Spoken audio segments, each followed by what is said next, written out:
This is the You Can Learn Chinese podcast, part of the Seneca Network from the China Project. For everyone who's trying to learn Chinese or reaching for the next level, you came to the right place. I'm your host, Jared Turner, co-founder of the Mandarin Companion Graded Reader Series, longtime resident of China. And eyelashes are meant to keep things out of your eyes, yet 95% of the time, when something gets in your eye, it's an eyelash. My co-host is John Pasden, co-founder of Mandarin Companion, founder of All Set Learning, the Chinese grammar wiki, Sinospice.com, and he loves cats, but he can't eat a whole one. Learning Chinese has been likened to climbing a mountain. In this episode, we discuss a learning framework that'll give you a new perspective on stages of growth to help you from the base to the summit of learning Chinese. Guest interviews with John Gordon, who went from English education to hosting TV shows in China. Let's get to it.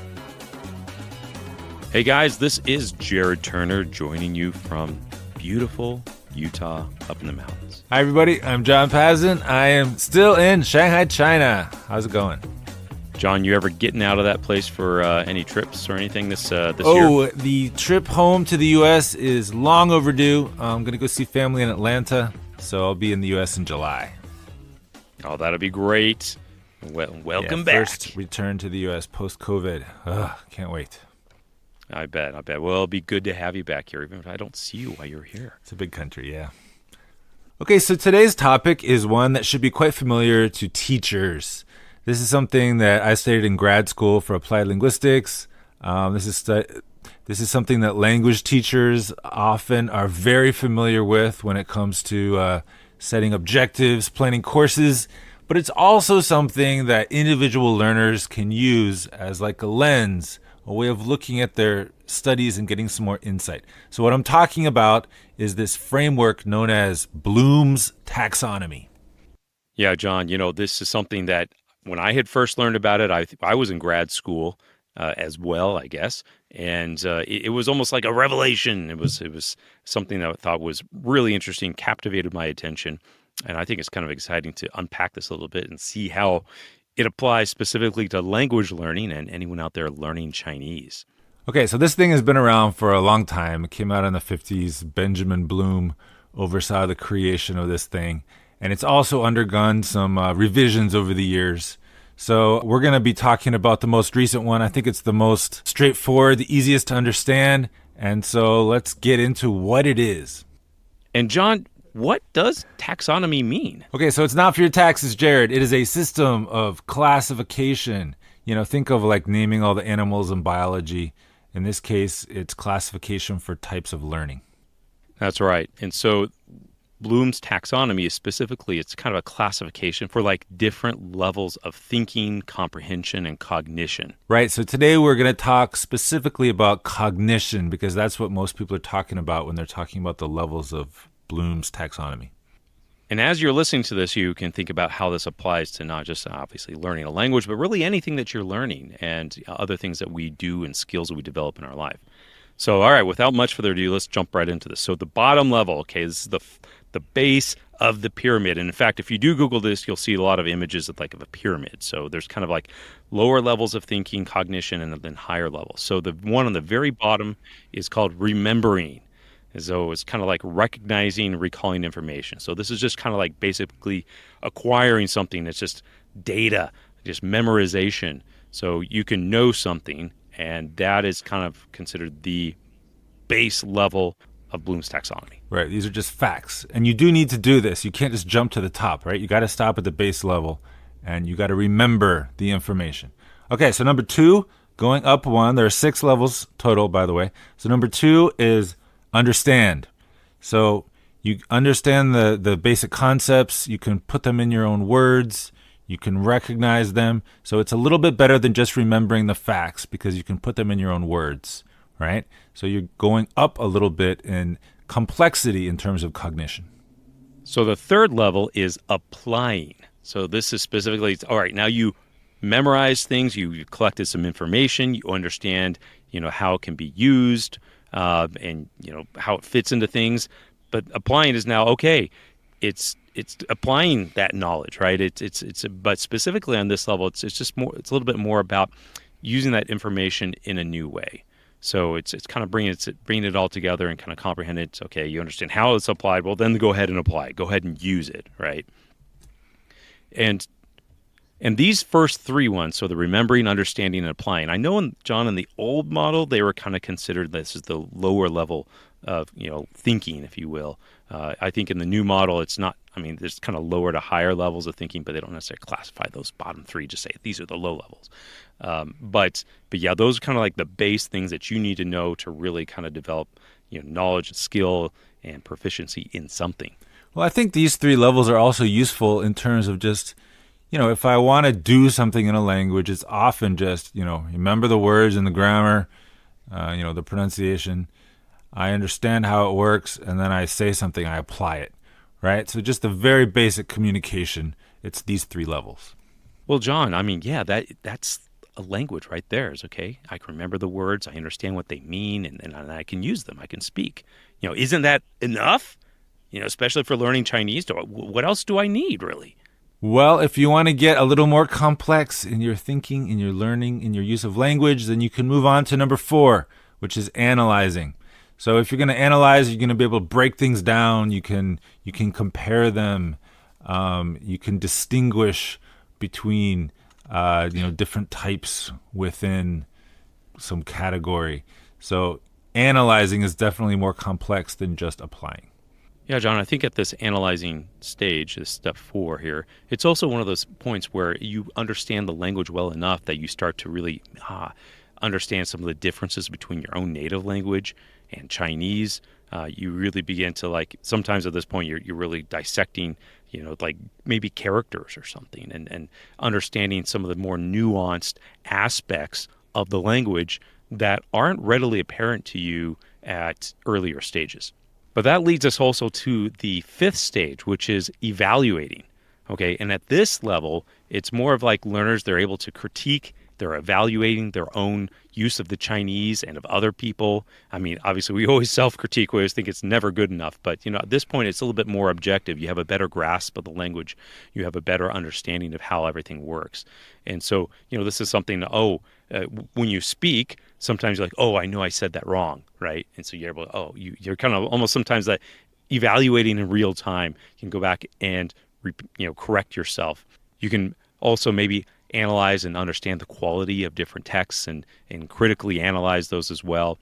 So it's evaluating is actually, it's a skill that's kind of developed to be able to make judgment calls on it. What is correct, but it's not just what's correct. Maybe it's sometimes what is appropriate for different situations.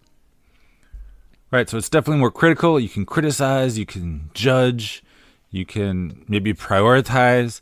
So it doesn't have to be exactly evaluating, but it is this level of thinking, and it's definitely more meta. Okay, so then that leads us to the final, highest level of Bloom's taxonomy, the most complex, and that is creating. You're designing stuff, you're adapting, you're developing, your own ideas.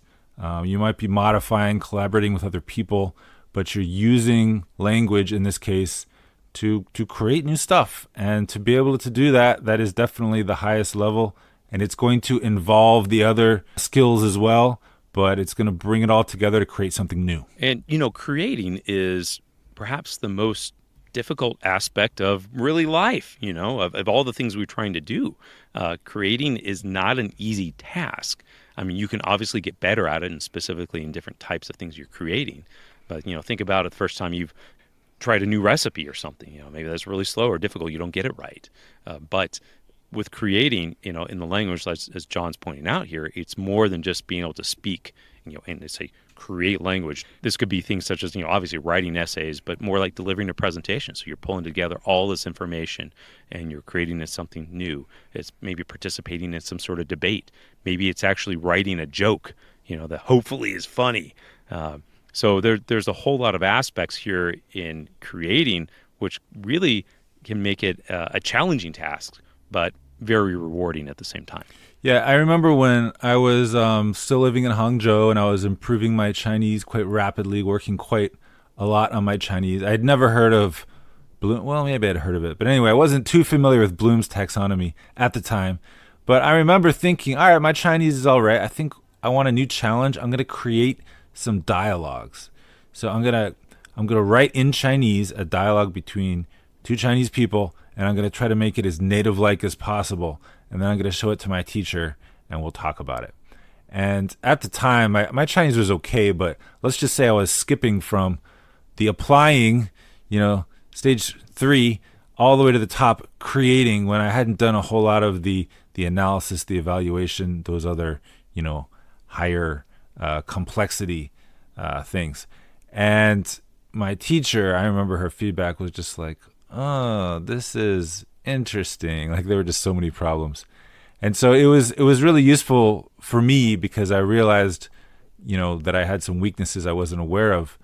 But thinking back on it, I really did try to jump so fast all the way to the top and just create without having those skills in place. Well, you've come a long way now, John. I mean, look, now we have Mandarin Companion. We're creating books in Chinese. With the help of some great Chinese teachers. Yes, we are. But the point is, they build on each other. That's why everyone likes the pyramid, right? You don't skip the part in the middle when you make a pyramid. You keep building all the way up. And honestly, John, this is something that I learned when I was in my grad school. I realized that, if you're looking at an educational program, and I think this is also really instructional and enlightening for anyone out there who's maybe talking to tutors or looking for programs, for language learning. And this also depends on the level that you are and what you're trying to achieve in the language. Is that if you have a program with at the very lowest levels, they're just going to be focused on those lower level learning. Once you get higher levels of proficiency in Chinese, that you need to then look to step those up and look towards those higher levels of thinking and cognition, where you're actually starting to analyze and evaluate and create something. And if you need to look for appropriate programs that may push you to do that. Because I know that in higher education, a lot of the times these days, they're like saying, okay, well, this is the formula you need to learn, but you don't need to memorize this. You can go look this up anytime.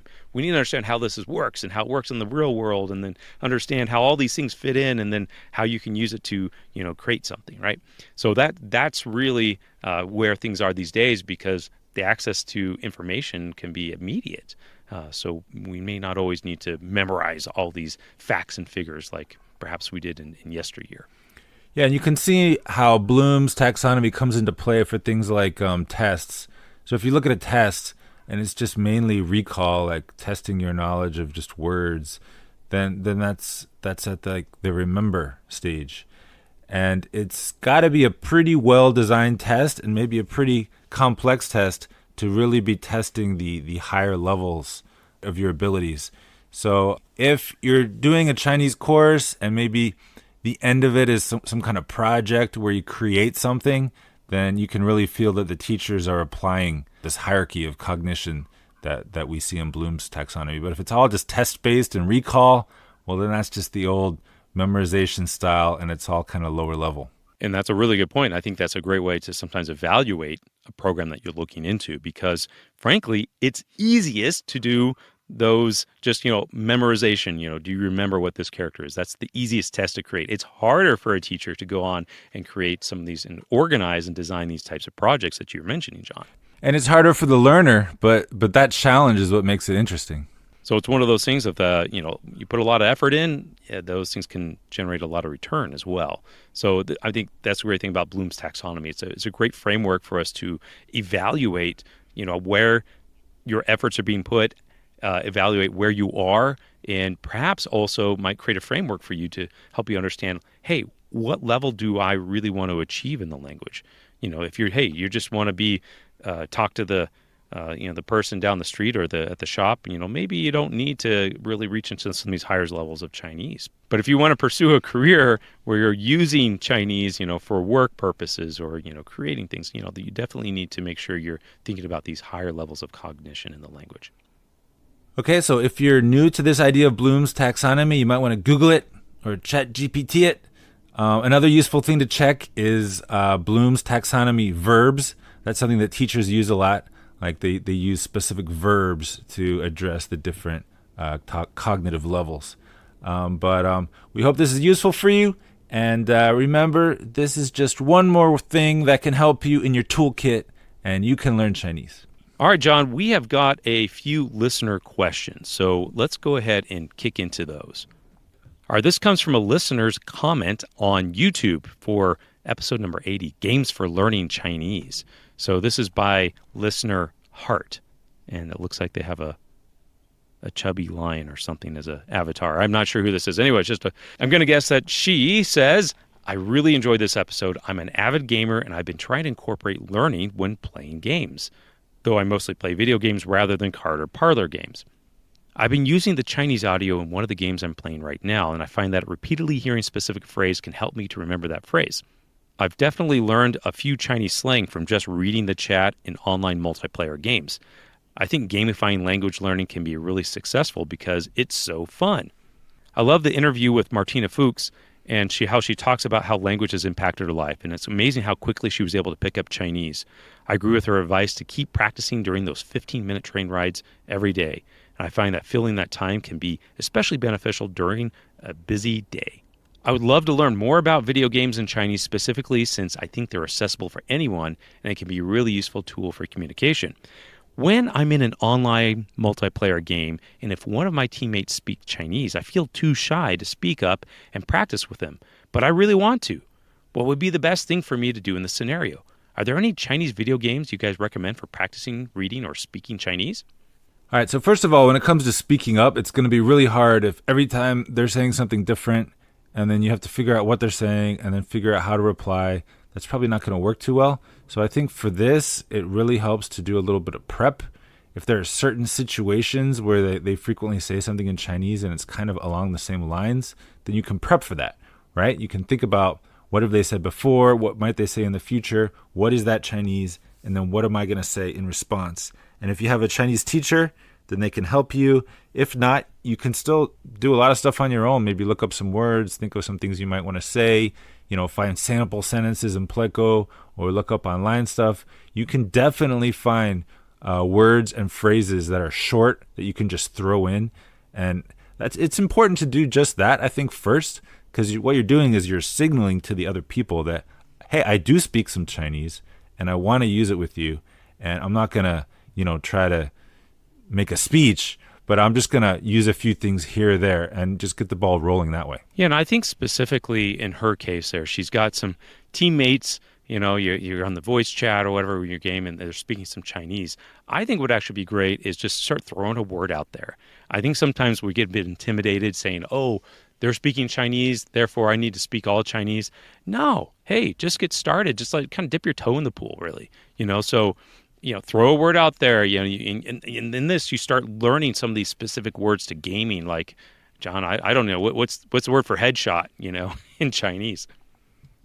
I don't play FPS games. Well, there you go, John. A lot of help you are. But anyway, so but you can start figuring out what those words are. You may have asked, and I guarantee you, I wouldn't guarantee you, but I think it's more likely than not if you've got guys that are playing, these multiplayer games and they're on the voice chat and they're speaking Chinese, they probably also speak English.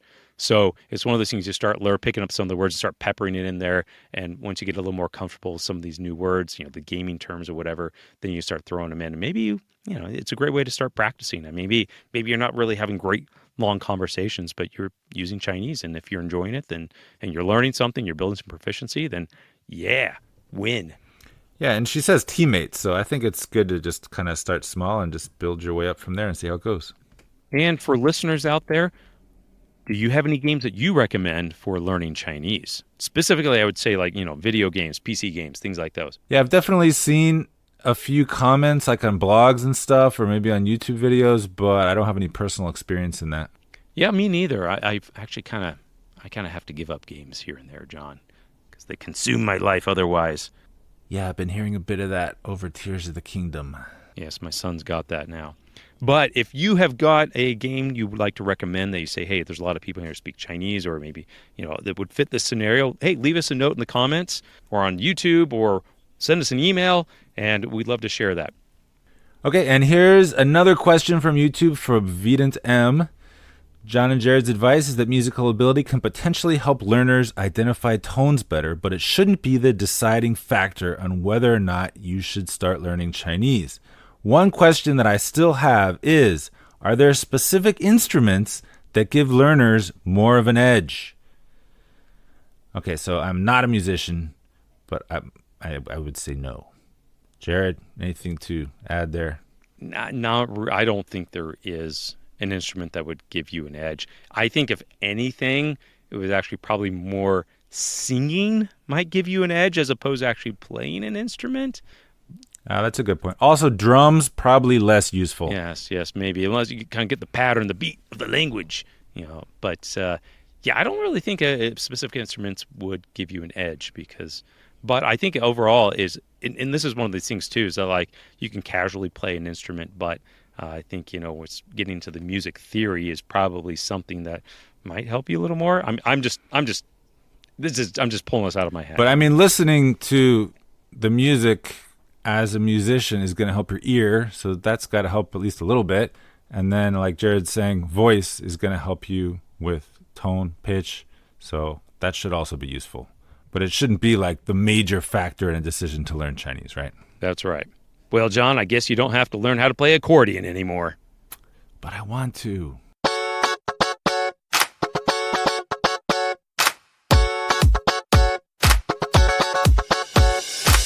All right, now it's time for a word from our sponsor. Today our sponsor is Mandarin Companion Chinese Graded Readers. These are easy-to-read Chinese novels for you.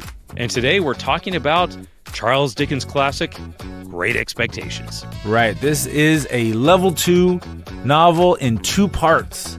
So level 2 means 450 basic Chinese characters making up this entire story. And when you put together 2 books, that's a pretty long, fairly basic story you can read entirely in Chinese. It's a great story. So we took it out of Victorian England, and it is now placed in more modern day-ish Shanghai, and it follows the story of Pip through his coming out of poverty to his vast wealth, and then his fall and plot twists all along the way. But it's this whole romance with the beautiful Bing Bing, as we have in the story. She's cold, she's indifferent, but this is a good story. You will not be indifferent when you read it. So you can go out and get it today. It's on Amazon, iBooks, Kobo, or wherever you get your books. Great Expectations, a Mandarin Companion Level 2, 450 characters, Chinese graded reader. Check it out. Let us know what you think.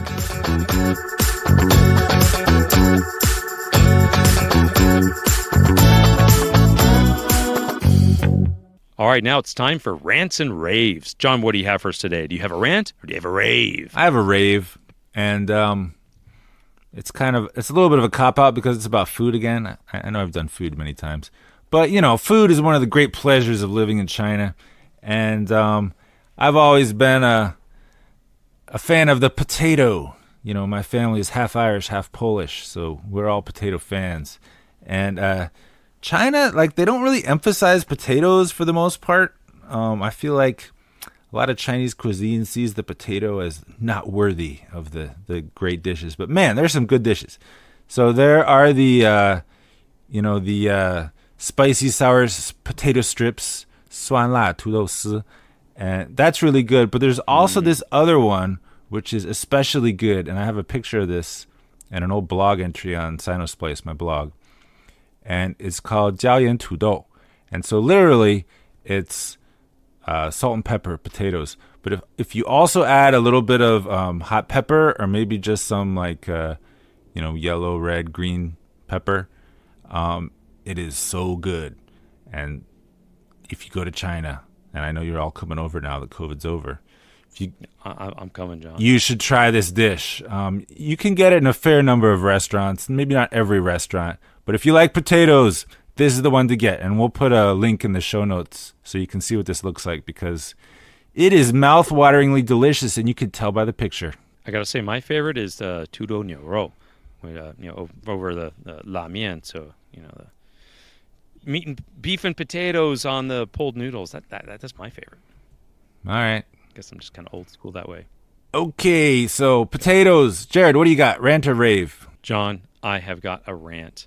So I don't do a lot of rants, but so this one's a big one. So I came across this article the other week, and its title, it says it's an article from Arizona, and it says some schools accused of illegally teaching dual language programs.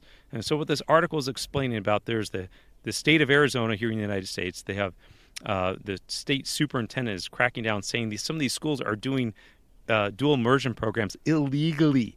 Evidently, because from what I understand, I looked into this a little deeper, they have Spanish dual immersion there, and they have a lot of native Spanish speakers. There's a lot of immigrants, kids from immigrant families who grew up only speaking English, and grew up only speaking Spanish, and they need to learn English. And so what they're doing, it seems like in this dual immersion program, is that they are putting native English-speaking kids and native Spanish-speaking kids in the same class. Now, this concept is not new. It's called two-way immersion, and it's actually proven to be very effective at both kids learning both languages. Because you kind of have this thing, okay, let's just think in this situation, you have English-speaking kids and Spanish-speaking kids. Well, if they want to communicate, they need to essentially learn each other's languages to do so. And you also have native speakers to kind of help with, and so you get the opportunity to practice in different scenarios. So it's actually quite effective. But the state superintendent is cracking down and says it's illegal. You can't do this because evidently there was a provision that was passed, I think about 20 years ago in the state, saying that all children in Arizona public schools shall be taught English by being taught in English, and all children should be placed in English language classrooms. So he's saying that they can't go into these Spanish programs until they have become proficient in English. And I'm just like, oh my gosh, this is so short-sighted. And I think even that there's wiggle room, I think, in that provision, that voters passed some 20 years ago, to say, oh, hey, this is okay, having the two-way immersion programs. But evidently, the guy is, I don't know. He's got some very strong political opinions, but this is something I found as I've worked in education, is that you have teachers who work in these dual immersion programs or language programs, but the administration often and unfortunately all too frequently does not really understand language immersion, does not really understand language, language instruction and learning, and they just kind of insert their opinions and screw some things up. So that's my rant. As you can see, I'm a little bit passionate about this stuff. But man, so if the kids are actually learning and everything is actually working, and then it gets shut down, that's pretty horrible. It is pretty horrible. And so pretty much what they're saying is that we're just going to pull the funding. If you guys don't stop it, we're going to pull the funding from whatever schools are doing this. I imagine the teachers are doing some really creative, interesting stuff too. Yeah, and I think ultimately at the end of the day, hey, they like to evaluate on tests. Well, how are they doing on the tests, right? Or is their English improving? How's that benchmarking versus, other kids, who are learning English but aren't in these, two-way dual immersion programs. But that's assuming that data might actually change their minds. Big assumption, Jared. This interview was first aired on June of 2020. I hope you enjoy. Okay, we have an interview that we're going to cut to first. John Gordon is my name. I'm from Durham, North Carolina originally, and I've lived in China since 2002. John, good name. So John Gordon is a friend of mine. I've known him for many years. We both live in China, although he lives in Beijing and I live in Shanghai. I know that when I first met him, I was aware from the very beginning two things about him. One is that he was high up in a pretty big English language company based in Beijing. You'll find out in the interview how that came to be. And two, that he had been a professional host on Chinese TV. Not just because he was a foreigner, a white dude. It's because his Chinese is really good, and he has actually a really good voice. Nowadays, he's also doing stuff on WeChat, helping Chinese people learn English, and he takes videos where he's just speaking spontaneously, and the guy just has really, really good Chinese. Like, if not native-like, then pretty darn close. Anyway, very impressive Chinese. So when you come across someone like this, I think it's good to pay attention a little bit to how he did it. Yeah, and he's a great guy. He's got a great story. I really enjoyed spending time talking with him in this interview. So let's go ahead and cut to this and enjoy. Okay, so here's the evergreen question.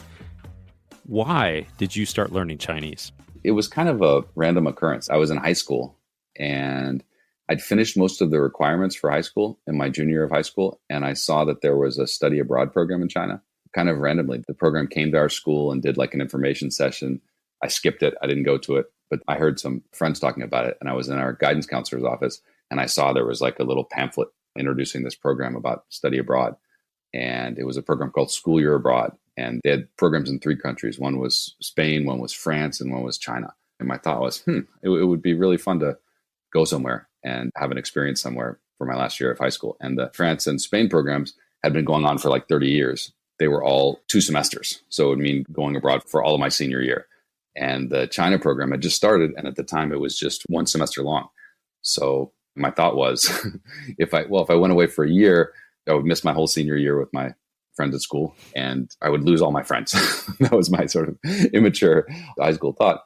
And then I remember really clearly having the thought of, if I go, then worst case, I won't enjoy it and it'll be just a semester. But if I don't go, then it might be something that I regret 20 years down the road. You know, why didn't I go to China? And so I signed up for the program and started reading a lot of books. And I got some I got some tapes. Remember those little foam boxes that tapes used to come in? Not really foam, but kind of like plastic. Yeah. For all us old guys. Yeah, I know what you mean. The cassettes. Yeah. Well, and then they had like the plastic that they kind of like clicked in. And so I listened to these Chinese learning tapes in the car for the next few months, sort of as I got ready to go to China and read a lot of books about China. And my thought was, I'll listen to these tapes. And when I get to China, I'll pretty much be okay. Yeah, you'll be speaking Chinese in no time. Yeah. I mean, I don't know if I thought that I would be fluent in Chinese, but I thought I would have a good basis and I'd hit the ground running. I think because I'd studied Spanish in high school and had a pretty easy experience with that. Of course, that's basically all gone now. But I didn't have any idea that Chinese would be that much more of a challenge. So that was sort of the preparation I did. And then when I got to China, it was actually kind of shocking to realize, I can't do anything. And I'm going to assume you didn't start learning characters at that time either. No, it was just listening in the car. And then when we got here, it was a really great program, School Year Abroad. We lived in host families and went to the number 2 middle school attached to Beijing Normal University. And so we had classes at that school with our cohort of foreign students. But we got to meet a lot of Chinese students and play basketball together. And it was a really incredible environment to be in. And the textbooks were horrible. So this was 1997. And the textbooks they're really just textbooks. These were textbooks like for learning Chinese, or was it just general academic class? They were textbooks for learning Chinese. The way the program worked was, I think about half of the courses were 2 Chinese language classes a day. And then the rest of the classes were in English. So the idea was that you could study abroad, but still continue your high school curriculum. So we had like English class and we had a Chinese history class in English and we had like environmental science. But the Chinese classes the textbook was, maybe there were some drawings, but it was, very, very, very, very, very rudimentary textbook. And we didn't start with characters right away, but pretty quickly we got into characters. So it was sort of speaking and sort of everything all at once. The teachers that taught us were the English teachers at this Chinese middle school. Most of them had never taught Chinese before, except for at this program. Oh, that's a whole nother skill, teaching the language as a second language. Teaching a language that you have learned as a second language is one thing. And then teaching your own language, they bring different challenges, I think. It was clear that they hadn't been trained as Chinese teachers, but they were just wonderful. They were so excited to interact with us and so excited to have the chance to share their language that it was great. And I still keep in touch with them. Wow. Well, what was that like? I mean, you were 17, I'm assuming, moving off to China by yourself. I mean, I'm sure there were some other classmates, people you met there, they're foreigners, but you living in a Chinese home in a all Chinese environment, you didn't really speak Chinese, going to a new school. I can imagine that there were some challenging aspects of that. So there were challenging aspects, and there were 40 of us. There were 40 students. And I think for some of the students, it was very challenging. And some of them had to switch families because they were, I think, really stressed out and having culture shock and missing home. My experience was there were challenges, but mostly it was just so exciting. It was just amazing. China at the time was different than it is now for a foreigner experiencing it for the first time, because really everything was different. And so being in an environment where you open your eyes in the morning and you didn't have to do anything, and you would learn something new each day, whether it be language or learning about people's experiences, even things like at the time, just there were huge piles of cabbage. And just something like that was just fascinating. and interesting. So like the winter began, and inside the school, sort of in the courtyard of the school they were at, there was a several meter high pile of cabbage. And then I don't know if it was right next to it, but in the same sort of courtyard, there was then a several meter high pile of coal. and over the winter, they slowly sort of went down. Oh gosh, this is so interesting. This is so different. That was what was really overwhelming. What strikes me about this is that they talk about there's different stages of culture shock. And that first stage is like it's the honeymoon phase, and then the next stage is like negotiation. You actually realize, life sets in, it's going to be difficult, and then you kind of like resolve. And they say people kind of end up in three different categories. There's kind of like people that kind of reject the culture, people who maybe like fully adopt it, and then the cosmopolitan is kind of like you're blending your own culture with the one you're living in. And it sounds like me, and I'm assuming you've been in China now 20 years, right? More than 20. Well, so that was high school. And then I came back. I went to Wesleyan in the U.S. for university, but I came back here for a summer and then for junior year at Tsinghua. And then I've been out here basically since 2002. But I want to hear about this. So like you went home, but it sounds like your whole experience there made a real impact and impression on you that drew you back. I think probably the strongest thing, maybe two, one sort of abstract thing and one specific thing. I think the abstract thing was just really having my eyes open in the sense of I didn't have any idea about China. But just the sort of, whoa, look at this history and look at this language and look at these people and look at this country that is in a very interesting place and a very exciting place, but also kind of a precarious place. And I was just so interested. I wanted to learn more. It was really only 3 months there because we went, just as an aside, we were there for 3 months and then we went to Vietnam for 3 weeks and spent 3 weeks there. And that sounds kind of, the reason that we went to Vietnam was because the head of the program, his brother had died in Vietnam. And so he thought it was very important for young Americans to spend time there. And from that time, Vietnam really wasn't open to the world at that point either. Right. Yeah. We took a 50-some-hour train from Beijing to Vietnam. And at the Vietnam border, we got there like 3 a.m. and had to get out and bring all our luggage out. One by one, they went through our luggage and took all of our CDs. But because it was under the clause of it was harmful to the morality of the country or something like that. They took all of our CDs. Yeah. Contraband.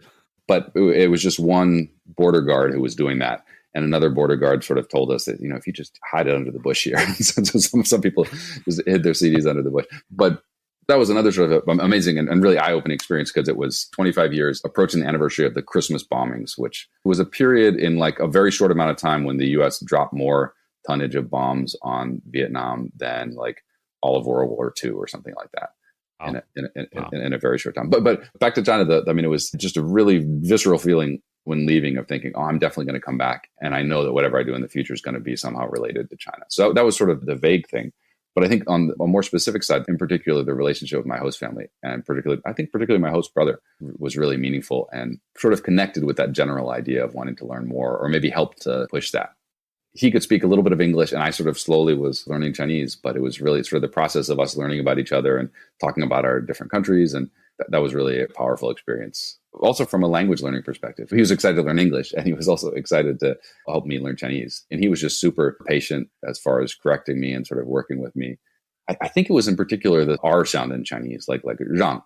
Oh, that's hard. I have a very clear memory of him just very patiently correcting me. And I wanted to make the sound correctly. And so I would say it and then he would say no. And then he would say it again. And I would say it and he would say no. And he would say it again. Just again and again and again. And I was just mystified because like I said exactly what you said. But having someone like that who would work with me on that, I think was really helpful. And then also just seeing him as a Chinese student and learning about Chinese, what life is like for Chinese students, worked very hard in his studies. And also I think he saw that I worked very hard on my studies too, which wasn't the story they'd been told about what American students did. But for him, the pressure that he had to do well was very different from the pressure that I had, like from my family. And I remember we're in the same room and at night he would pull the cover over his head and have a flashlight and read like he would read like kung fu novels. And he would read them and he was so excited, but it was like contraband. It was something that he wasn't supposed to be doing. And then he would tell me the stories. He would, because he was so excited. And so he would, which was wonderful and super interesting. At the same time, I also remember being so tired. And he was telling me this like epic story at like 11 o'clock at night. Wow. That's neat. I mean, it sounds like you guys had a special connection. Yeah. He ended up going to the UK for undergraduate and got his PhD in the US. And now he's back. He's a professor at a university here. Wow. Sounds like a sharp guy. So I think the connection to China part was on sort of a broad level, just sort of like almost like a geopolitical level, being like, wow, I want to learn more about this. And I know that the US and China, their relationship is going to be really important. And I want to kind of be a part of it. And then on the other hand, just these personal relationships really making me want to come back. And then in college, I met a girl who was now my wife. That was a strong motivation. Yes. There you go. There you go. So like when you went back to the States, how long was it before you came back? So I went back, it would have been after the sort of the first semester of that year. So sort of around Christmas time, 1997. The next semester, I took a course at UNC to sort of keep Chinese studies up. And then I went to Wesleyan for university. And then the summer of my freshman year, I came back. I did a program called Princeton in Beijing, which was like a intensive language program. So then you moved back to China. So like, what were you doing then? Did you have a job? The first thing I did was I worked for the University of California. It was called the Education Abroad program. And so for University of California students who would come to China, taking the students on trips and sort of the study abroad assistant. I did that for actually less than a year. I started teaching at New Oriental, which is a big education company. And at the time, it was the thing that everybody did who wanted to study abroad. So they were doing TOEFL and GRE training and other English test prep. This is kind of a funny story, but I think it was when I was still a junior in college studying abroad. And it was really hard to get into classes at New Oriental. And my now wife, her uncle, knew the guy who was the president of the Beijing school at New Oriental. And so he called and asked if he could get an extra seat in the class. Then the president said, sure, so come over and you can pay for the class and I'll also help you sort of cut in line and get into the class. And for some reason, she was busy maybe, and she sent me with the money to go pay for the class. And so I met the president of the New Oriental School, and we had a brief conversation. It's really absurd. At the end of the conversation, he said, I can make a future for you in China. and I was like, this guy's weird. But we kept in touch, and I wrote an English language learning book, like a book of dialogues while I was a senior in college. And when I came back out, he called me and asked me if I would be willing to teach courses at New Oriental. And what I ended up teaching was IELTS speaking. And so IELTS is an English language test, which I had never heard of. And I went into this school and I met with the person who was running that program at the school, and they handed me a box of tapes, which was another teacher's class. And it was a 5-lecture series of 2.5-hour courses. And they said, okay, you start next week. And here's the textbook. And so I had this. Wow. I had recordings of another teacher and a textbook. And I was starting next week. And it was, they were like 500-person lecture classes teaching the speaking portions of this test. And so I started doing that, and it was, these poor students. Yeah. Kind of. Yeah. Well, I think I quickly did pretty well with it, but I was very naive at sort of what was involved. So the first round was a little bit rough, but I ended up really enjoying it. And it was the most incredible thing was after the class, having conversations with students, because these were students who wanted to go abroad. So they all had these various dreams of things they wanted to accomplish. And they came from all over the country. So I did that for a few months part-time, and then I ended up doing it full-time for a couple of years. And it was just the most amazing way to meet a huge amount of people from a variety of different backgrounds from all over the country. So it was a really interesting couple of years. I want to hear a little bit about this, because I mean, you ended up starring in a children's TV show right here in China, but I also want to understand about how the intersection of Chinese with teaching and all this stuff. I mean, did that make these opportunities possible for you? And then also, I'm going to hear how did this all come about? Like you actually being in a kids show. So the teaching actually was mostly in Chinese, which that was part of the sort of absurdity of it, was that it was teaching for this, and these test preparation classes for these English exams was mostly in Chinese. Being proficient in the language was definitely important for that. And after a couple of years of doing that, I was actually going to go back to law school. I started auditing classes at a program here. I was going to do that for a year and then apply for law school in the US. And I had the idea of, wanting to support healthy relationships between Chinese and American companies, or Chinese and foreign companies. So I was sort of getting ready to do that. And then the guy from New Oriental approached me and a few other people and said he wanted to start a new company. Again, I sort of had the thought of, well, I could go back to school, or I could start this company. And even if it fails, I probably would learn more in a year of doing this company, even if I didn't get paid anything, than from going back to school. So we ended up starting this company called New Channel. And I ended up doing that for 12 years. We started with just like an office in Beijing, and we ended up with more than 100 centers around the country, also doing mostly test preparation. Wow. The general idea was to just do English training, but we ended up doing much better with the test preparation just because of the way that market works. So I did that for 12 years. And I sort of started to have people contact me about doing television stuff. My principle was, if I haven't done it and it sounds interesting, I'll try it. Because it takes a lot of time, and if I like it, then I'll do it again. Otherwise, I won't. But I did one almost like an American Idol type show or something like that, where I sang a song on the show, and I won the weekly champion for the show. Wow. There's some very weird and interesting stories, but that ended with a guy coming down on a lift, flying out of the sky with lift and handing me a golden egg for winning I won't go into too many more stories, but for that show, they just contacted me and they said, "Oh, we'd like you to come and participate in the show." And I was like, "Well, but I don't really have any particular talent of them, and I could do." And they're like, "Well, you can sing a song." And I was like, "Well, I can't really sing very well." And they said, "Well, we'll teach you to sing. It's fine." And so I had the thought of just, I don't want to not do it because I'm afraid. And if I have someone teaching me for a few days, I can learn how to sing a song. And then I got there to the show, and I found out it was totally fake. They weren't going to teach me. They were going to film a scene with me with a teacher. So I would have 5 minutes with a teacher, and then that was it. And so they're going to dub you over.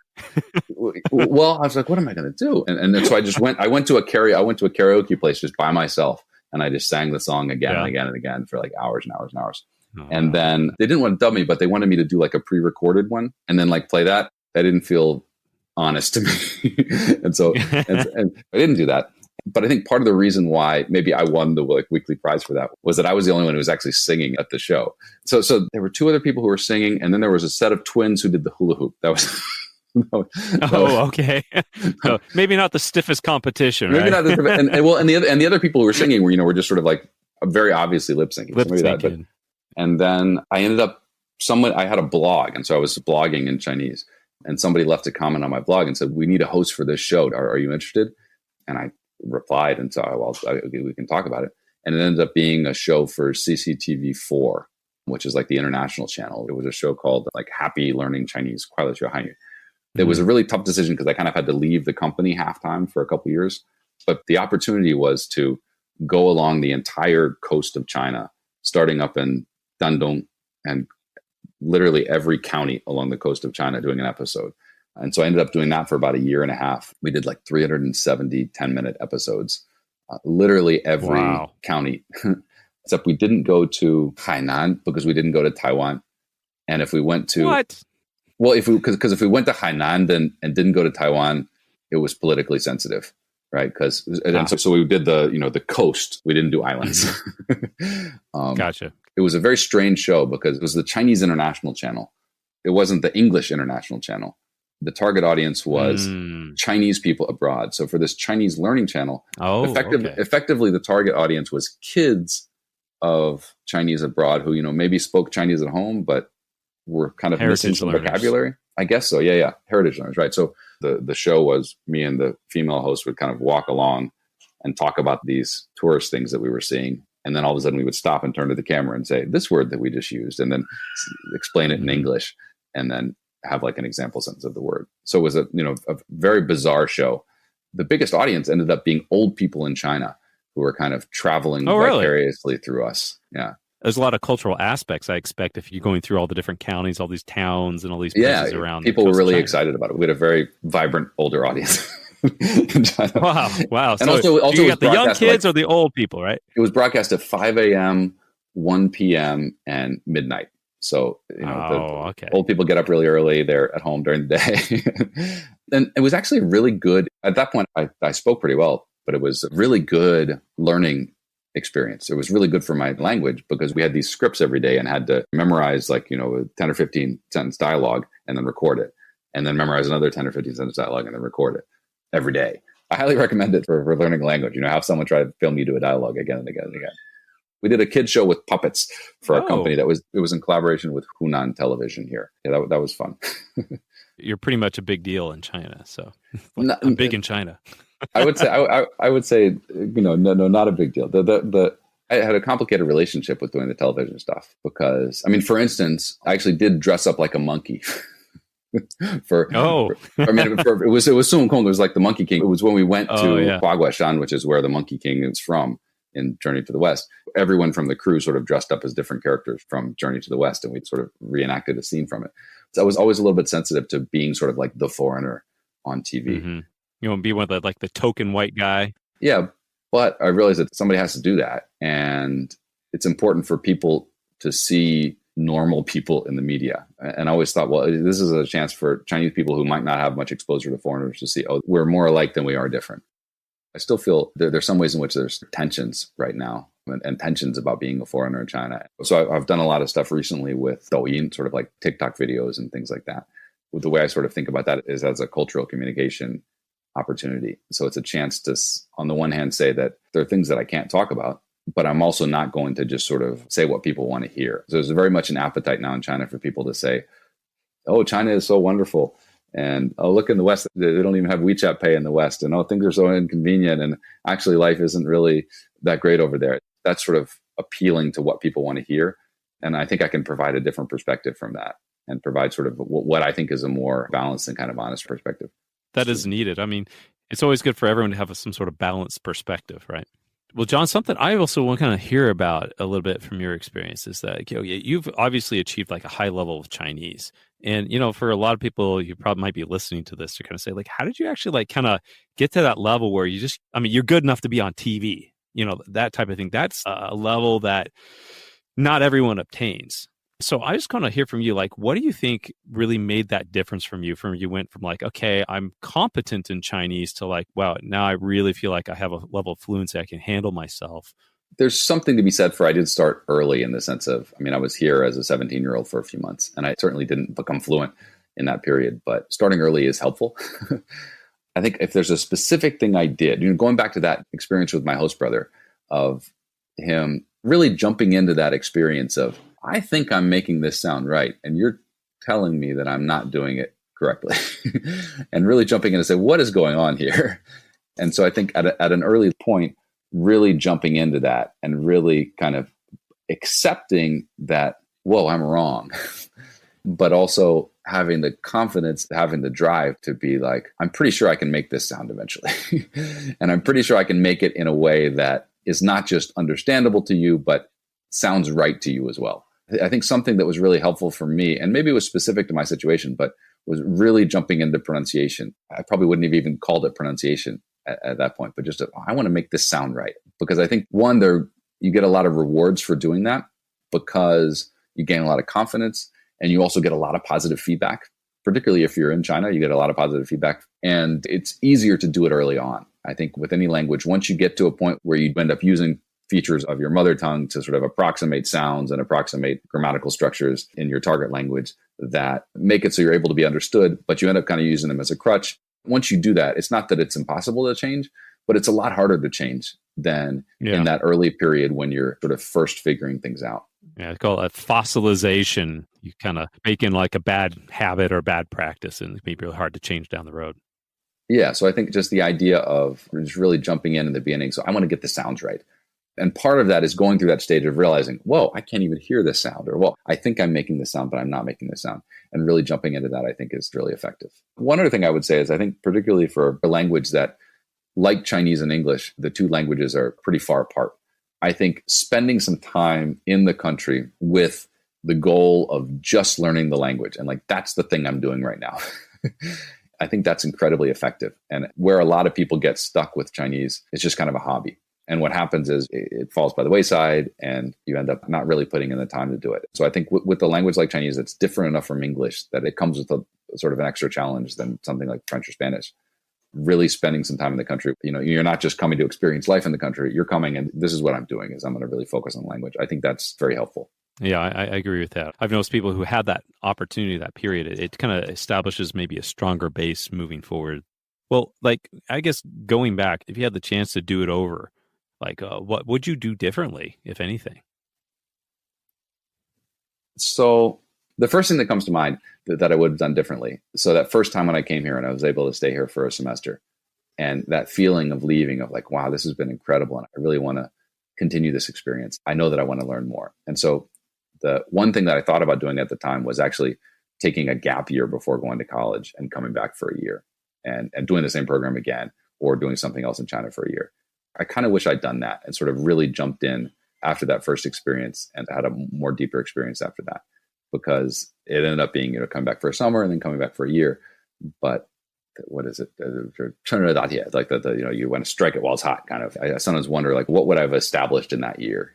But on the other hand, the relationships that I made in university, I probably wouldn't have those relationships. And some of those are some of the most important relationships in my life. And I might not have met my wife in the same way, so Yeah. just like a lot of those things, from a life decision perspective, I wonder what it would have been like, but I wouldn't do anything differently. Yeah, it's kind of like the Robert Frost poem of, there were two roads that diverged in the woods, and I took the one that was less traveled, and that made all the difference. Yeah. So I guess from a language perspective, I think that would have had a very sort of solidifying effect on language, and I think I would have been in a better place than I am right now. And the other way to think about that is I wish I had sort of kept up learning over the years. I mean, my Chinese is at a level where it's definitely good enough, but I'm frustrated that I don't read as much in Chinese as I used to.